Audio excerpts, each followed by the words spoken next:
guys, ndashaka kubereka uburyo tugiye kujya turyamo ibiraha byacu neza umucyo nyine bimeze neza. Ndabizi abantu benshi ntabwo bazi gukora ibiraha.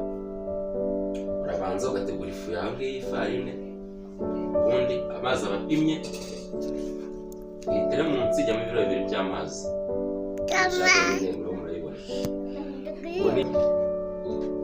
Uyu munsi ngiye kubereka uburyo tuzadukondamo ibiraha byacu, ndanabereka uko tubikora. Banza ugasukamo amazi aringaniye. Amazi murayabona.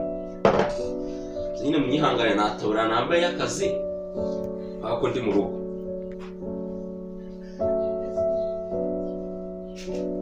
Ubwo twatangiye guponda ibiraha byacu. Urabona neza ko turimo turaponda. Urabibona ko turimo turaponda. Twereka ifi bafata neza. Kongeramo utuzi duke.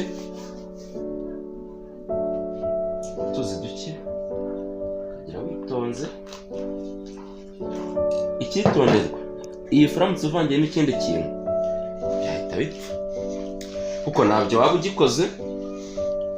Urabona neza ko nta kintu nashyizemo, nta munyu uba ugomba kujyamo, sibye imbaraga z'amaboko yawe. Mukurikire, murabibona ziragaguruka. Igikondo cyacu kigomba kuba gihiye neza, gikoze. Undi kajuga nta kintu atazabagezaho. Ikira zona ko ifarine yanjye imaze gushya. Ikindi kintu uba ushaka gukora ni ukuyipondera ku meza wateguye ameze neza, kugira ngo biye ikatike imeze neza. Urangije ukabonye ko biya yarangiye, gutya ugakata biya yawe imeze neza. Urabonye biye imeze neza mu nzira wawe, nako biye imeze neza. Iki gihe wakoze biye gutya udategwa, ikiyaha kandi kiza gifite isuku kimeze neza.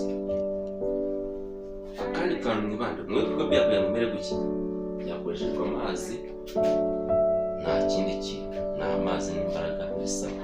Wowe komeza umurikirane tubane muri iki kiganiro. Biya zacu tuzirangije, nuko bikorwa nta bintu birenze bibona n'ibintu bikomeye. Tugiye gukora icyo bita impapuro, tugiye kuzirambura. Aho nshaka kunda kwibeshya ugakata biga bajyana capati tugiye gukora. Ntabwo ari capati, ngiye ni sambusa, kanya maze ubwo turayisangira kandi. Warangiza urabona ko biye yawe yarambutse.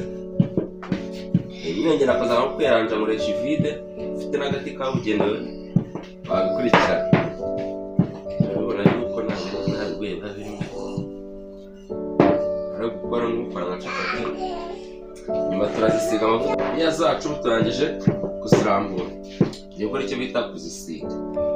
Tuzibereke. Nubona ko ngubu tugiye gukora icyo bita kuzisiga. Usuka amavuta yawe, ni buto ugasuka mu kantu wateganyije, ubundi ugashyira ku ruhande, ukabanza ugasiga duke hasi kugira ngo hatagira izifata ku meza. Siga duke hasi urupapuro rwawe ugasiga. Naba bigoye bisaba gushirika ubute, ugasiga amavuta yawe witonze, ukongera ugashyiraho urundi, ukaringaniza kugira ngo hatagira udusumbana, ugasiga. Nguko rero bikorwa.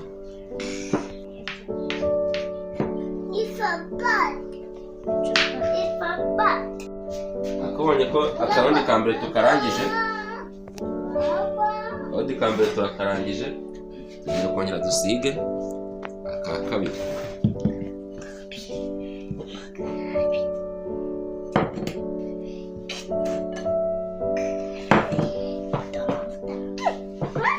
so ngo rero twaje kureba ko zashoboye kuri cyo bita kuzirambura.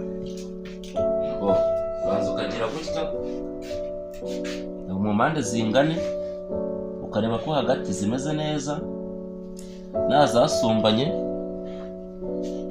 ko hagati nazasumbanye, ukagira gutya neza, ukagira gutya neza cyane, biba bigoye,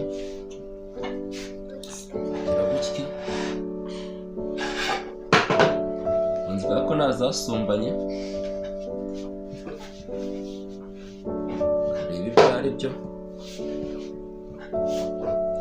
Ubonye ko urupapuro rwacu tugiye kurugeraho, ubonye ko twa tuntu twari dutoya turi kuba tunini,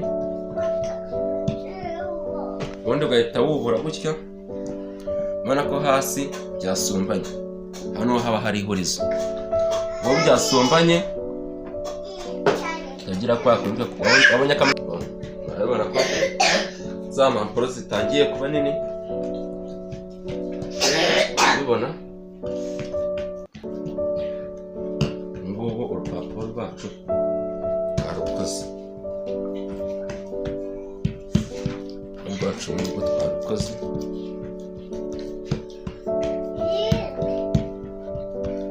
Ubu ngubu dushatse twanarekera.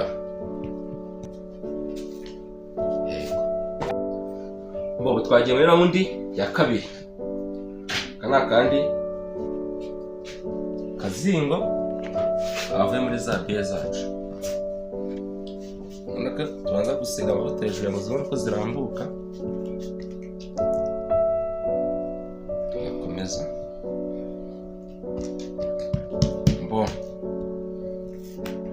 Urabona ko hasi zasumbanye, ya mavuta twasize dore icyo akora, agira gutya.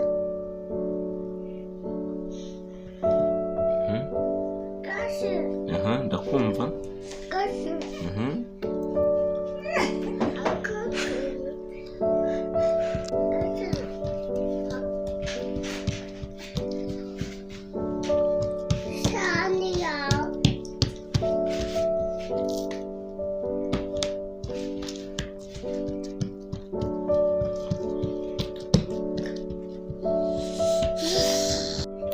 Twageze muri wa mwanya mwiza noneho kubereka uko bababona.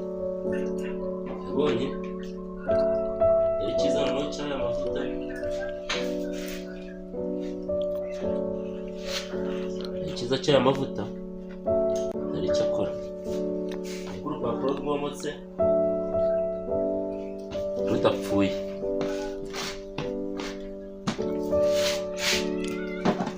mwabyiboneye.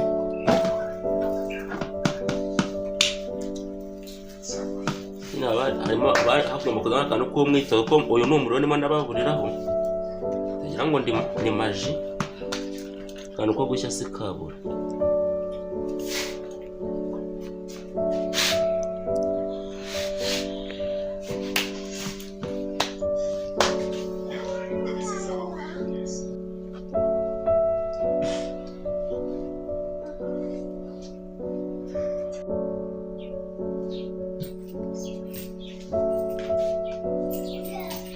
Kuziringaniza neza kugira ngo tuzikate zidasumbana, no kuziringaniza neza kako buriya kuzibabura kwako tuba dushya, tuzibabura tuzitagaranye. Umuntu wenshi ubu yakwibaza ku rupapuro rumwe ugiye kuvamo 400, amafaranga barimo kugura, amafaranga barimo ubu aya ni 400, ndetse ahandi hakomeye ubone 400 wacu haciriritse, kandi hakomeye ubundi wasanga barimo barukwamo nk'igihumbi cyangwa se 2000 bitonyine bitewe n'ibiciro byo cyangwa se n'ibyo bagiye gushyiramo imbere. Impande zose zingana, ubu ugeze ubwo urusumbanya imisambusa zitangana. Abonye ko impande zose zingana, impande zose ubusira kareba ko hano impande zose zingana.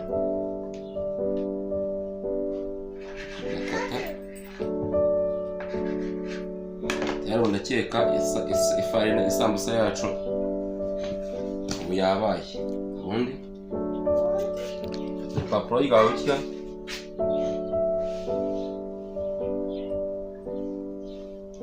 ukagira gutya, sambusa yabaye.